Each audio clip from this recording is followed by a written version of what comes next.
Thank you so very much, and glad to be here. And welcome to the Capitol for those of you who just arrived today or crossed the street. Some of you have traveled.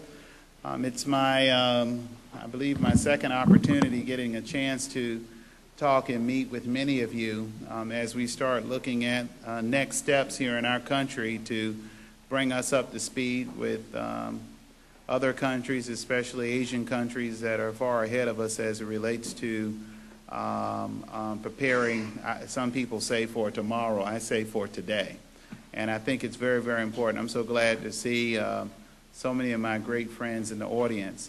I wanted to just share with you from our last discussion that we sprung right into action and making sure that we provided opportunities not only for urban areas, but also for rural areas to have broadband access.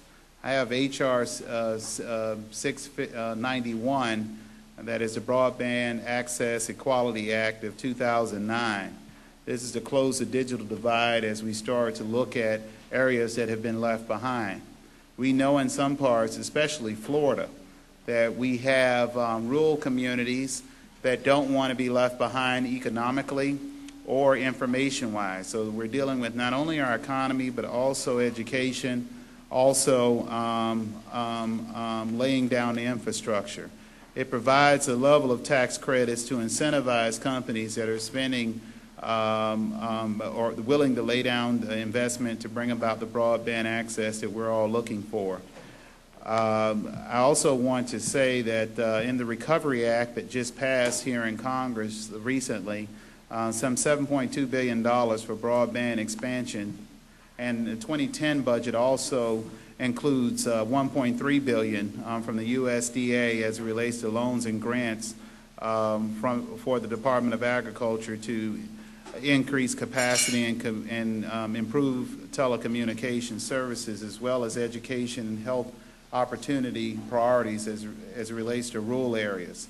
I think that by you coming to the Capitol and bringing this, what I may call flavor of the need of broadband access and the need to not only bring us policymakers, some 535 members of Congress, to what's happening today and how we're going to be able to compete against other countries, not other states, not other counties, not other areas, but other countries.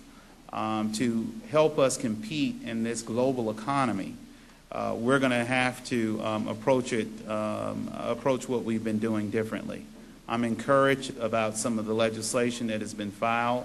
I'm also encouraged by the President's forward lean and putting forth the kind of budget that is going to embrace what you'll be discussing here tonight.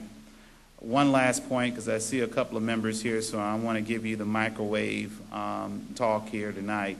The last point I want to make, I think it's important that you continue to make a presence not only here on the Hill, but when you go back to your various areas where you have come from, that you continue to carry that message and have small group discussions, and also work with local government officials and your private sector and your chamber to have them moving towards the direction that we all would like to move in here in this room. Again, welcome to the Capitol. I look forward to seeing you in the future. I look forward to working with you in the future. I look forward to you hopefully following up with me in a way that we can not only push my legislation forward, but also push other pieces of legislation that are moving through the process. I think this is that manufacturing job, that job loss as it relates to our global economy that we found here in the United States and throughout urban and rural areas.